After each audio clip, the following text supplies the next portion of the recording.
കഴിഞ്ഞ ദിവസം ആറ്റുകാൽ പൊങ്കാല നടന്നപ്പോൾ അതിനോട് അനുബന്ധിച്ച് തിരുവനന്തപുരത്ത് നടന്ന ഒരു കാര്യം സോഷ്യൽ മീഡിയയിൽ ഇന്നലെ മുതൽ വലിയ ചർച്ചയാണ്. ഇഷ്ടംപോലെ ട്രോളുകളുടെ പ്രവാഹമാണ്. കാര്യം എന്താണെന്നറിയാമല്ലോ.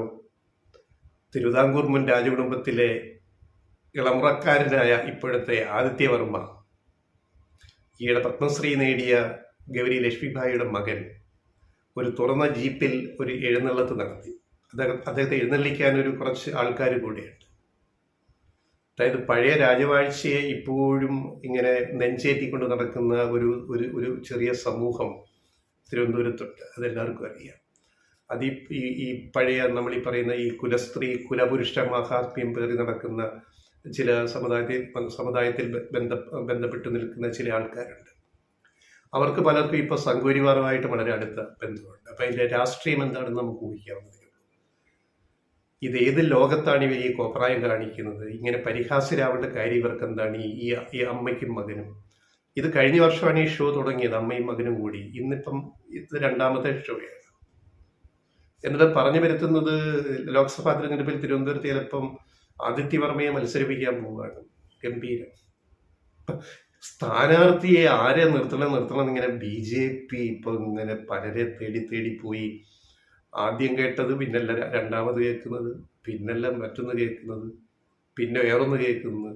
ആദ്യം കേട്ടു നിർമ്മല സീതാരാമൻ വരും, പിന്നെ കേട്ടു S ജയശങ്കർ വരും, വിദേശകാര്യമന്ത്രി, പിന്നെ കേട്ടു സാക്ഷാൽ രാജീവ് ചന്ദ്രശേഖർ തന്നെ വരികയാണ്, ഏഷ്യാനെറ്റ് മുതലാളി കേന്ദ്രമന്ത്രി. ഇപ്പം അതെല്ലാം കഴിഞ്ഞിട്ട് ഇപ്പം ആദിത്യവർമ്മയാണ്. അപ്പൊ BJPക്ക് നല്ലൊരു സ്ഥാനാർത്ഥിയെ തിരുവനന്തപുരത്ത് നിർത്താൻ കിട്ടുന്നില്ല എന്ന ദയനീയമായ ഒരു പൊളിറ്റിക്കൽ സത്യം കൂടി, രാഷ്ട്രീയ സത്യം കൂടി ഇതിൻ്റെ അകത്ത് തെളിഞ്ഞു വരുന്നുണ്ട്. അത് നമ്മൾ തിരിച്ചറിയുക. അപ്പൊ എന്തായാലും അയാൾ നിൽക്കാതിരിക്കട്ടെ, നമുക്ക് വിഷയമല്ല. പക്ഷെ ഒരൊറ്റ ചോദ്യമുള്ളൂ. രാജകുടുംബത്തിന് അധികാരം നഷ്ടപ്പെട്ടതിന് ശേഷം രാജകുടുംബം എത്ര തെരഞ്ഞെടുപ്പിൽ വോട്ട് ചെയ്തു? ഒരു ജനാധിപത്യ സംവിധാനത്തിലെ ആദ്യത്തെ ഘടകമാണ്, പ്രാഥമിക കാര്യമാണ്, അതിൻ്റെ എഞ്ചുവടിയാണ് ഇലക്ഷനിൽ വോട്ട് ചെയ്യുക എന്നത് നമ്മുടെ പൗരാവകാശം. എന്തേ മുൻ രാജകുടുംബം തിരുവിതാംകൂർ രാജകുടുംബം എന്തേ ഇലക്ഷനിൽ വോട്ട് ചെയ്യാത്തത്? എന്നിട്ട് ഇപ്പം വലിയ ഇലക്ഷൻ ജനാധിപത്യ ബോധം എവിടെ നിന്നാണ് ഈ വരുന്നത്? അതാണ് ഞങ്ങൾ ചോദിക്കാറുള്ളത്. അധികാരം നഷ്ടപ്പെട്ട് ഒരു രാജാവ് പിറ്റേന്ന് ആരുമല്ലാതാകുന്ന ഒരവസ്ഥ നേരിട്ട മനുഷ്യനാണ് ശ്രീ ചിത്തിര തിരുനാൾ. തിരുവിതാംകൂറിൻ്റെ മഹാരാജാവായിട്ടിരിക്കുകയും എന്നാൽ ഇന്ത്യ സ്വാതന്ത്ര്യം നേടിയപ്പോൾ അധികാരം ഒഴിയേണ്ടി വരികയും ചെയ്ത ആ മനുഷ്യൻ പിന്നെ എത്ര ലളിതമായിട്ട് ജീവിച്ചിട്ടാണ് അദ്ദേഹം കടന്നുപോയതെന്ന് ഇപ്പം ഈ കോപ്രായം കാണിക്കുന്ന ഈ മുൻ രാജകുടുംബത്തിലെ ഇവരെ വിചാരിക്കുന്നുണ്ടോ? അമ്മയും മക്കളും ഒക്കെ വിചാരിക്കുന്നുണ്ടോ? തിരിഞ്ഞു നോക്കണം. നിങ്ങളുടെ പൂർവികരെങ്ങനെയാണ് പെരുമാറിയതെന്ന് നോക്കണം. അധികാരം നഷ്ടപ്പെട്ടപ്പോൾ മുൻ രാജകുടുംബം ചെയ്ത കാര്യങ്ങളെ പറ്റിയൊക്കെ ഒത്തിരി അഭിപ്രായങ്ങളുണ്ട്. യോജിക്കാനും വിയോജിക്കാനും പറ്റുന്ന ഒത്തിരി കാര്യങ്ങളുണ്ട്. അതൊക്കെ ഇവിടെ പറയാൻ പറ്റുന്നൊരു സമയം നമുക്കില്ല. പക്ഷെ ഇവിടെ ഇപ്പം നിങ്ങളെ ട്രോളുന്നത് എന്തിനാണ്, പരിഹസിക്കുന്നത് എന്തിനാണെന്ന് നിങ്ങൾ തിരിച്ചറിയുന്നുണ്ടോ? നിങ്ങളെ എഴുന്നള്ളിക്കാൻ വന്നവരെയല്ല കുറ്റം പറയേണ്ടത്. ഇതിന് ഞെളിഞ്ഞങ്ങ് നിന്നുകൊടുക്കാൻ ഇറങ്ങിയ നിങ്ങളെയാണ് പറയേണ്ടത്. ഈ മുൻ രാജകുടുംബത്തിലെ അംഗങ്ങളെ. നിങ്ങൾക്ക് നാണമില്ലെന്ന് ഞങ്ങൾ ചോദിക്കുന്നത് അതുകൊണ്ടാണ്. നമുക്കൊരു ആക്ഷേപഹാസ്യത്തിന്റെ വലിയൊരു പാരമ്പര്യമുണ്ട്. കുഞ്ചൻ നമ്പ്യാർ മുതൽ ഇങ്ങോട്ട്, പിന്നെ സഞ്ജയൻ, അത് കഴിഞ്ഞ് VK, വളരെ ശക്തമായ ഒരു ആക്ഷേപഹാസ്യ പാരമ്പര്യമുള്ളൊരു സമൂഹമാണ് മലയാളി സമൂഹം. അപ്പോൾ വിദേശത്തു നിന്ന് വന്ന ട്രോള് സോഷ്യൽ മീഡിയയിലെ ഏറ്റവും വലിയ പരിഹാസ സംഭവമാണ്. അത് യൂറോപ്യൻ നാടോടി കഥകളിൽ നിന്ന് വന്ന ഒരു പരിഹാസ കഥാപാത്രമാണ് ഈ ട്രോളി ചെയ്യപ്പെടുന്നത്. ട്രോളിന്റെ അർത്ഥം അതാണ്. നിങ്ങൾക്കൊക്കെ ഒരു ഉളുപ്പ് വേണമായിരുന്നു. ഈ മുൻ രാജകുടുംബത്തിലെ ഈ അംഗങ്ങൾക്ക്, എഴുന്നള്ളിപ്പിന് നടക്കുന്ന അംഗങ്ങൾക്ക് നാണമില്ലേ എന്ന് ഞങ്ങൾ ചോദിച്ചു പോകുന്നത് അവിടെയാണ്. ഇനി പൊങ്കാല, ആറ്റുകാൽ പൊങ്കാലയ്ക്ക് ഈ മുൻ രാജകുടുംബമായിട്ട് എന്ത് ബന്ധമുണ്ട്? മുൻ രാജകുടുംബത്തിലെ ആരെങ്കിലും ആറ്റുകാൽ പൊങ്കാലയ്ക്ക് പോകാറുണ്ടായിരുന്നു? അവിടെ പോയി ദീപം തെളിയിക്കാറുണ്ടായിരുന്നു? അവര് പത്മനാഭദാസന്റെ ആൾക്കാരല്ലായിരുന്നു? അവരല്ലേ അവിടെ പോയിക്കൊണ്ടിരുന്നത്? ആറ്റുകാൽ പോവില്ലായിരുന്നല്ലോ. ആറ്റുകാൽ ആരുടെ ക്ഷേത്രമായിരുന്നു? ശബരിമല പോലെ കീഴാളരുടെ ക്ഷേത്രമായിരുന്നില്ല ആറ്റുകാല്? ചരിത്രം നമ്മൾ പഠിക്കണം. കീഴാളരുടെ ആ ക്ഷേത്രത്തിലേക്ക് മേലാളർ ആരും പോകാറില്ലായിരുന്നു അന്നത്തെ ജാതി വ്യവസ്ഥയിൽ. അവരെല്ലാം പോകുന്നത് ഈ നമ്മുടെ കുലസ്ത്രീ കുലപുരുഷ സമൂഹമെല്ലാം പോയിക്കൊണ്ടിരുന്നത് പത്മനാഭദാസന്റെ ദാസനെ കാണാനും പത്മനാഭസ്വാമി ക്ഷേത്രത്തിലും അതുപോലെ തിരുവനന്തപുരത്തിന്റെ ചുറ്റുവട്ടത്തുള്ള സ്ഥലത്താനത്തെ ഇതുപോലുള്ള വേറെ പല ക്ഷേത്രങ്ങളിലും പോയിക്കൊണ്ടിരുന്നത്. ആരും ആറ്റുകാൽ പോവാറില്ലായിരുന്നു.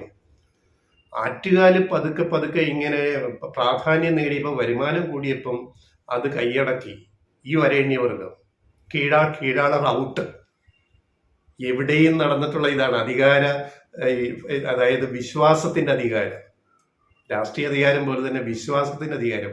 ശബരിമലയിൽ എന്താണ് സംഭവിച്ചത്? എത്രയോ നൂറ്റാണ്ടായിട്ട് വനവാസികളായ മല അരയ സമുദായത്തിന്റെ കയ്യിലിരുന്ന ശബരിമല ക്ഷേത്രം അവിടെ വരുമാനവും പ്രശസ്തിയും വന്നപ്പോൾ അത് അടിച്ചു മാറ്റിയത് ആരാണ്? ഇവിടുത്തെ കുലസ്ത്രീ കുലപുരുഷ വരേണ്യ വർഗമല്ലേ. അത് തന്നെയാണ് ആറ്റുകാലും സംഭവിച്ചത്. ചരിത്രം ഒന്ന് നോക്കിയാൽ മനസ്സിലാവും. എന്ന് മുതലാണ് ഇവരൊക്കെ അങ്ങോട്ട് കയറാൻ തുടങ്ങിയത്? അവിടെ കാശ് വന്നപ്പം അവിടെ ആയിരക്കണക്കിന് പേര് വരാൻ തുടങ്ങിയത്. അപ്പൊ ആറ്റുകാല് പിന്നെ ആരാ പൊക്കിയെടുത്തത്? അതിവിടുത്തെ മാപ്ര സമൂഹം ഉണ്ടല്ലോ, ഇന്നിപ്പോൾ നമ്മൾ വിളിക്കുന്ന മാപ്രകൾ. അതിനെപ്പറ്റി കഴിഞ്ഞ 2 കൊല്ലം മുമ്പ് മലയാള മനോരമയുടെ തിരുവനന്തപുരത്തെ ഏറ്റവും പ്രധാനപ്പെട്ട വാർത്താ റിപ്പോർട്ടറായിട്ട് വർഷങ്ങളോളം പ്രവർത്തിച്ച് പല എക്സ്ക്ലൂസീവുകളും ചെയ്ത VK സോമന്റെ ഒരു കുമ്പസാര FB പോസ്റ്റ് 2 കൊല്ലം മുമ്പ് ഇറങ്ങിയിരുന്നു. അതിൽ പറയുന്നത് ഈ ആറ്റുകാലിനെ നമ്മളല്ലേ പൊക്കിയെടുത്തത്, നമ്മളെ മാധ്യമങ്ങൾ. അതിന്റെ പിന്നിൽ ഒരു 2 പത്രങ്ങൾ തമ്മിലൊരു ഒരു മത്സരത്തിന്റെ കഥയും അദ്ദേഹം പറയുന്നു അദ്ദേഹത്തിന്റെ പോസ്റ്റിൽ. അതായത് മാതൃഭൂമി തിരുവനന്തപുരം എഡിഷൻ തുടങ്ങാൻ പോകുന്ന ഒരു സമയം, വലിയ തയ്യാറെടുപ്പുമായിട്ടാണ് മാതൃഭൂമി തിരുവനന്തപുരത്തേക്ക് വരുന്നതെന്ന് മനോരമ മനസ്സിലാക്കും. മനോരമയ്ക്ക് ഓൾറെഡി തിരുവനന്തപുരം എഡിഷൻ ഉണ്ട്. അവിടെയാണ് മാതൃഭൂമി അങ്ങോട്ട് വരുന്നത്. അപ്പൊ മാതൃഭൂമി ആദ്യമായിട്ട് കളറിൽ കളിക്കുകയാണ്, കളർ പേജ്. മാതൃഭൂമിയുടെ അന്നത്തെ പ്രധാന ഫോട്ടോഗ്രാഫർ രാജൻ പൊതുവാൾ, അദ്ദേഹത്തിന് ഏറ്റവും മുന്തിയ ക്യാമറ മാതൃഭൂമി കൊടുത്തു. ഏറ്റവും നല്ല കളർ ഫോട്ടോകൾ ഓരോന്നിൻ്റെ എടുക്കുന്നു, അത് കൊടുക്കുന്നു. അങ്ങനെയായപ്പോൾ മനോരമയ്ക്ക് ഒരു അപകടം വളർത്തു. അങ്ങനെ വിട്ടാൽ പറ്റില്ലല്ലോ, നമ്മളും കളത്തിലിറങ്ങിയേ പറ്റുള്ളല്ലോ. VK സോമന്റെ പോസ്റ്റിൽ പറയുന്നതാണ്. നമ്മളും ഇറങ്ങി, നമ്മൾ ആൾക്കാരെ പിടിക്കാവുന്നവരെയൊക്കെ പിടിക്കാൻ നോക്കി. ഏത് നായർ, ക്രിസ്ത്യൻ, ഹിന്ദു നായർ, പ്രത്യേകിച്ച് ഹിന്ദു നായർ, ക്രിസ്ത്യൻ, മുസ്ലിം ഒക്കെ ഞങ്ങളും പിടിക്കാൻ നോക്കി. കളറിൽ തന്നെ അടിച്ച് കയറ്റുകാൻ തുടങ്ങി. പത്രങ്ങളുടെ ലോക്കൽ പേജിന്റെ എണ്ണം കൂട്ടി. അങ്ങനെ പിന്നെ ഭീമമ്പള്ളി ഉറൂസ് വലിയ സംഭവമാക്കി ഞങ്ങൾ മാറ്റി. അവധി വരെ സർക്കാരിന് കൊടുക്കേണ്ട സംഭവമാക്കിയിട്ട് അത് മാറ്റി. ഭീമപ്പള്ളി ഉറൂസിന് അന്ന് അവിടെ പ്രാദേശിക അവധിയാണ് തിരുവനന്തപുരത്ത്. അതേപോലെ വെട്ടുകാട് പള്ളിപ്പെരുന്നാള് അത് ഞങ്ങളങ്ങ് പൊക്കിയെടുത്ത് അങ്ങ് ആഗോളമാക്കി ഞങ്ങള്. അതോടുകൂടി അവിടെ അവധി കൊടുത്തു, പ്രാദേശിക അവധി. പിന്നെ പൊങ്കാല ഞങ്ങൾ ഏറ്റെടുത്തു. മാതൃഭൂമിയെ തോൽപ്പിക്കാനുള്ള ഏതറ്റം വരെയും കളറിൽ അങ്ങ് ചാലിച്ചു കൊടുത്തു കാര്യങ്ങള്. അങ്ങനെ പൊങ്കാല, ആറ്റുകാൽ പൊങ്കാല ഗംഭീര പൊങ്കാലയാക്കിയിട്ട് ഞങ്ങൾക്ക് മാറ്റിയെടുത്തു. അതായത് മാപ്രകൾ എപ്പോഴും ചെയ്യുന്ന, ഞാൻ ആ സമൂഹത്തിൽപ്പെട്ട ഒരാളാണ്, മാധ്യമ സമൂഹത്തിൽ. പക്ഷേ സ്വന്തം കാര്യത്തിന് വേണ്ടി ഇങ്ങനെയൊക്കെ ആക്കിയെടുത്താണ് ആറ്റുകാൽ ഇങ്ങനെയായത്. ആരും മനോരമയും മാതൃഭൂമിയും തമ്മിലുള്ള മത്സരത്തിന്റെ ആ ഒരു പശ്ചാത്തലത്തിൽ. പിന്നെ കണക്കുകളുടെ കളിയല്ലേ. സ്ത്രീകളുടെ ശബരിമല, ലോകത്തെ ഏറ്റവും കൂടുതൽ സ്ത്രീകൾ പങ്കെടുക്കുന്ന ഉത്സവം, 25 ലക്ഷം. ആദ്യം 5 ലക്ഷം, പിന്നെ അത് 10, 15 ലക്ഷമായി, പിന്നെ 25 ലക്ഷമായി. 5 ലക്ഷം പേര് പോലും ആറ്റുകാലിൽ പൊങ്കാലിൽ പങ്കെടുക്കുന്നില്ല എന്ന് പറഞ്ഞാൽ അവിടുത്തെ ഈ സ്പേസ് വെച്ചിട്ടുള്ള ഒരു പഠനത്തിൽ കൂടെ നമുക്ക് മനസ്സിലാവും. ഒരാൾക്ക് ഇരിക്കാനുള്ള സ്പേസ്, അവിടെ അടുപ്പ് വെക്കാനുള്ള സ്പേസ്, അടുത്ത സ്പേസ് ഇത്ര സെന്റിമീറ്റർ അല്ലെ ഇത്ര മീറ്റർ ദൂരം, ഇങ്ങനെ ഇത്ര ആൾക്കാർ അതിൽ അത്രയും സ്ഥലത്ത് ആ സമയത്തുണ്ട് എന്ന് കണക്കെടുത്താൽ 5 ലക്ഷം പേർക്ക് പോലും അവിടെ നിൽക്കാൻ പറ്റത്തില്ല ഈ ഒരു റേഞ്ചിനകത്ത്. അവിടെയാണ് 25 ലക്ഷം എന്ന് മലമറിക്കുക. എന്ത് അസത്യവും പ്രചരിപ്പിച്ച് അതിനെ അങ്ങ് സത്യമാക്കി മാറ്റുന്ന, അതിനകത്ത് മാധ്യമങ്ങൾക്കുള്ള റോള് ചെറുതൊന്നുമല്ല. ഈ VK സോമൻ പറയുന്ന ഈ കുമ്പസാരം, ഈ സമ്മതിക്കലിന് ശേഷം ഇപ്പൊ എന്താ നടക്കുന്നത്? ഇപ്പൊ ലൈവ് റിപ്പോർട്ടിംഗ് ആയില്ലേ ചാനലുകളുടെ. ആരെങ്കിലും സത്യം പറയുന്നുണ്ടോ? ഈ കണക്കുകൾ വല്ല ആരെങ്കിലും പറയുന്നുണ്ടോ? ഇനിയും 2 കൊല്ലം കഴിയുമ്പോൾ ഇത് 50 ലക്ഷം ആവും, പിന്നെ 1 കോടിയാവും. പിന്നെ ആകെ കേരളത്തിൽ 3.5 കോടി ജനമേ ഉള്ളൂ. അത് 1 കോടിയും ഇനി ആറ്റുകാൽ പൊങ്കാലയ്ക്ക് വന്നാല് എന്തൊരു കണക്കാണിത്, എന്ത് ശാസ്ത്രീയത ഇതിനുള്ളത്. അതതിന്റെ മറ്റൊരു രീതി പോട്ടെ. അങ്ങനെ കോവിഡ് കാലത്ത് പൊങ്കാല വീട്ടിലിട്ടില്ലേ? ഞങ്ങൾ ചോദിക്കട്ടെ, ആറ്റുകാൽ ഭഗവതിക്ക് ദേവിക്ക് എന്തെങ്കിലും ദേഷ്യം വന്നോ? ഇതൊക്കെ എന്താണെന്ന് ഇതിൽ നമുക്ക് മനസ്സിലാക്കിയാൽ മതി.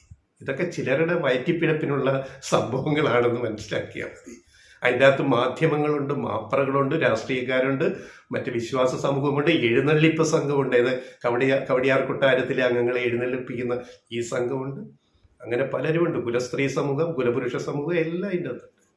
പക്ഷെ സത്യങ്ങൾ നമ്മൾ ഇടയ്ക്കിടയ്ക്കൊന്ന് തിരിഞ്ഞ് നോക്കണം, ഇതിൻ്റെ അകത്ത് എന്തൊക്കെയാണ് സത്യമാണ്. അപ്പോൾ അദ്ദേഹം ആ ഫേസ്ബുക്ക് പോസ്റ്റിന് കൊടുത്ത ടൈറ്റില്, VK സോമൻ കൊടുത്ത ടൈറ്റില്, പാപം ചെയ്യാത്തവർ കുടം ഉടയ്ക്കട്ടെ എന്നാണ് അതിൻ്റെ ടൈറ്റില്. പാപം ചെയ്യാത്തവർ കുടം ഉടയ്ക്കട്ടെ.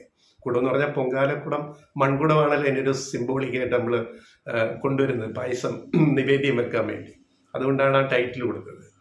അങ്ങനെ ഞാൻ തിരുവനന്തപുരത്ത് ക്ഷൗരപ്പെട്ടിയുമായി, ബ്രാക്കറ്റിൽ പേന, എൻ്റെ ആയുധം പേന, ക്ഷൗരപ്പെട്ടിയുമായി എത്തിയപ്പോഴുള്ള അവസ്ഥ ഇതാണ്. മാതൃഭൂമിയുടെ എഡിഷൻ വരുന്നു. അപ്പം നമുക്ക് വെച്ച് പൊലിപ്പിക്കണ്ടേ എന്ന് മനോരമയുടെ നിർദ്ദേശം വന്ന് അങ്ങനെ ഞങ്ങളങ്ങ് വെച്ച് പൊലിപ്പിച്ചു. എല്ലാത്തിനും ഞങ്ങൾ ബുക്ക് ചെയ്തെടുത്തത് വെട്ടുകാട്, ഭീമാപ്പള്ളി, പിന്നെ ആറ്റുകാലാണ് അതിൽ ഏറ്റവും ക്ലച്ച് പിടിച്ചത് എന്നാണ് അദ്ദേഹം പറയുന്നത്. അത് ക്ലച്ച് പിടിച്ചു. ഇതൊരു കട്ടൻ റൈസറായിരുന്നു. പിന്നെ കുത്തിയോട്ടമൊക്കെ ഞങ്ങൾ ആഗോള പ്രശസ്തമാക്കിയില്ലേ ഞങ്ങൾ. ഈ കുത്തിയോട്ടം എന്ന് പറയുന്നത് ആർക്കും അന്ന് അറിയില്ലായിരുന്നു. അതൊക്കെ ഞങ്ങൾ ആഗോള പ്രശസ്തമാക്കിയില്ലേ എന്ന് VK സോമൻ ഈ പോസ്റ്റ് എഴുതുകയാണ്. പൊങ്കാലയുടെ നീളം കൂടി കവടിയാർ വരെ നീണ്ടു. കാരണം കവടിയാറിലാണ് VK സോമന്റെ വീട്. അവിടെ വീട് പുള്ളി വാങ്ങി അവിടെ താമസിക്കുകയാണ് അക്കാലത്ത്. എൻ്റെ വീടിൻ്റെ അവിടെ വരെ, കവടിയാർ കൊട്ടാരത്തിൻ്റെ അവിടെ വരെ പൊങ്കാല നീണ്ടു. ഇപ്പൊ പൊങ്കാല കവടിയാറും കടന്ന് പേരൂർക്കടയും കടന്ന് അങ്ങ് പിന്നെ ഏണിക്കര, കരകുളം വരെയൊക്കെയാണ് നീണ്ടിരിക്കുന്നത് ഒരു സൈഡിൽ. മറ്റേ സൈഡിൽ എവിടെയൊക്കെ പോയി നമുക്കറിയാമല്ലോ. ഒരു 15 കിലോമീറ്റർ ചുറ്റളവിലാണ് ഞാൻ ഈ പറഞ്ഞ കണക്ക്, 25 ലക്ഷം എന്ന് പറഞ്ഞ കണക്ക്. ആകെ 5 ലക്ഷം പേർക്ക് പോലും ഈ 15 കിലോമീറ്റർ ചുറ്റളവിൽ ഈ പൊങ്കാലയിടൽ ചെയ്യാൻ പറ്റില്ല. പരമാവധി 5 ലക്ഷം പേര്. ഇവിടെ ഒരു ചോദ്യമുണ്ട്. ഞാൻ ഈ പഠിക്കുന്ന കാലത്ത്, തിരുവനന്തപുരത്ത് ഡിഗ്രി പഠിക്കുന്ന കാലത്ത്, ഡിഗ്രി പഠനം ഒരു 35 വർഷം മുമ്പ് ഞാനന്ന് പാളയത്ത് യൂണിവേഴ്സിറ്റി ഹോസ്റ്റലിലാണ് താമസിച്ചിരുന്നത്. അന്ന് ഞാനിപ്പോഴും നന്നായിട്ട് ഓർക്കുന്നത്, അന്ന് പാളയം യൂണിവേഴ്സിറ്റി ഹോസ്റ്റലിന്റെ മുമ്പിൽ പോലും പൊങ്കാല ആരും ഇട്ട് ഞാൻ കണ്ടിട്ടില്ല. ആ ആറ്റുകാൽ ക്ഷേത്രം ഇരിക്കുന്ന ചുറ്റു അത്രയും സ്ഥലങ്ങളിൽ പരമാവധി കിഴക്കേക്കോട്ട ബസ് സ്റ്റാൻഡിൻ്റെ അവിടെ വരെയൊക്കെ വളരെ കുറച്ച് പേര് ഇടുന്നൊരു പൊങ്കാല നമുക്ക് ഓർമ്മയുണ്ട്. പാളയത്ത് യൂണിവേഴ്സിറ്റി ഹോസ്റ്റലിന് മുമ്പിൽ ഞാൻ പൊങ്കാല അന്ന് കണ്ടിട്ടില്ല. ഇപ്പം അതും കടന്നാണ് ഈ മാധ്യമങ്ങളൊക്കെ പ്രചരിപ്പിച്ചത് എവിടെ വരെ എത്തിയിരിക്കുന്നു എന്ന്. ഇനി ഒരു ചോദ്യം ഇവിടെ ഉണ്ട്. ഈ കവടിയാർ കൊട്ടാരം ഇപ്പോൾ ഒരു സ്വകാര്യ വീട് മാത്രമാണ്, സർക്കാർ കെട്ടിടമൊന്നുമല്ല. ആ കുടുംബം, മുൻ രാജകുടുംബം താമസിക്കുന്ന വീടാണ്. അതിന് ഏക്കർ കണക്കിന് കോമ്പൗണ്ട് ഉണ്ട്. തിരുവനന്തപുരത്ത് എത്രയോ വീടുകൾ, വീടിൻ്റെ മുറ്റം അല്ലെ ഇത്തിരിയുള്ള സ്പേസ് പൊങ്കാലയിടാൻ വേണ്ടി അവർ കൊടുക്കുന്നു വീട്ടുകാർ. എത്രയോ സർക്കാർ സ്ഥാപനങ്ങളുടെ കോമ്പൗണ്ടിൽ പൊങ്കാലയിടുന്നു. എന്തുകൊണ്ട് കവടിയാർ കൊട്ടാരത്തിൻ്റെ ഈ വിശാല കോമ്പൗണ്ട് ഈ ഒരു ദിവസം പൊങ്കാലയിടാൻ തുറന്നു കൊടുക്കാത്ത എന്തുകൊണ്ടാണ് ഇന്ന് വരെ? അത് മുൻ രാജകുടുംബത്തിന്റെ കൊട്ടാരമായതുകൊണ്ട് കൊടുക്കില്ല എന്ന് പറയുന്നതിനകത്ത് എന്താ ന്യായം? ബാക്കി എല്ലായിടത്തും പൊങ്കാലയ്ക്ക് ആൾക്കാർ ഹൃദയം തുറന്നവര് ആൾക്കാരെ കയറ്റി വിടുകയില്ല അവരുടെ വീടുകളിലേക്ക്. പലരും വീടുകളിൽ വന്ന് താമസിക്കുന്നത് ഈ വീടുകളിൽ വന്ന് താമസിച്ചിട്ടാണ് പൊങ്കാലയിടുന്നത്. എന്റെ കവടിയാർ കൊട്ടാരത്തിന് മാത്രമേ ഇത് പറ്റാത്തത്? ഇത് ചോദിക്കുമ്പോൾ തിരിച്ചിങ്ങോട്ട് ചോദിക്കരുത് അത് അവരുടെ പ്രൈവറ്റ് പ്രോപ്പർട്ടി അല്ലേ എന്ന്. എനിക്ക് ഈ വഴിയിൽ തിരുവനന്തപുരത്ത് ഒരു വീടുണ്ടെങ്കിൽ അവിടെ ആ വഴിയിലുണ്ടെങ്കിൽ അതിൻ്റെ അകത്ത് ഞാൻ ആ ഗേറ്റ് തുറന്നു കൊടുക്കുമല്ലോ അവിടെ പൊങ്കാലയിടാൻ. അതെന്റെ പ്രൈവറ്റ് പ്രോപ്പർട്ടി അല്ലേ എൻ്റെ വീട്. എനിക്ക് വേണേൽ ഗേറ്റ് അടച്ചിടാമല്ലോ. ഇങ്ങോട്ട് ആരും കയറണ്ട, it is my private property, ഇവിടെ പൊങ്കാലയിടാൻ സമ്മതിക്കത്തില്ല എന്ന് പറയാമല്ലോ. അവിടെ ജാതി മതം ഒന്നും നോക്കാതെ ഹിന്ദുക്കളും ക്രിസ്ത്യാനികളും മുസ്ലിങ്ങളും ആരുടെ വീടായാലും അവരുടെ വീട് മലർക്കെ തുറന്നിട്ട് കൊടുക്കുകയാണ്, വീടും മുറ്റവും പൊങ്കാലയിടാൻ വേണ്ടി. അതൊരു മാനസികാവസ്ഥയാണ്, ഒരു സൗഹാർദ്ദമാണ്. പക്ഷെ എന്താ കവടിയാർ കൊട്ടാരത്തിന്റെ വാതിൽ ഗേറ്റ് എന്താ തുറക്കാത്തത്? ഇത്രയും വർഷമായിട്ട് തുറന്നിട്ടില്ലല്ലോ. പിന്നെ ഇവരെന്ത് കുന്തമാണ് ഈ പറയുന്നത്? എന്നിട്ട് ഇവരെ എഴുന്നള്ളിക്കാൻ കുറെ കുലസ്ത്രീകളും കുലപുരുഷന്മാരും ഇവിടെ ഇറങ്ങിയിരിക്കുകയാണ്. ആദ്യം ഈ രാജകുടുംബം, മുൻ രാജകുടുംബം ചെയ്യേണ്ടത് ആദ്യം ഇത്തരം മര്യാദകൾ ആദ്യം കാണിക്കുക. അടുത്ത വർഷമെങ്കിലും പൊങ്കാലയ്ക്ക് ആ ഗേറ്റ് മലർക്കെ തുറന്ന് ഇട്ടുകൊടുക്കാൻ തയ്യാറാകുമോ രാജകുടുംബം? മുൻ രാജകുടുംബം തന്നെ എന്ന് തന്നെയാണ് പറയേണ്ടത്.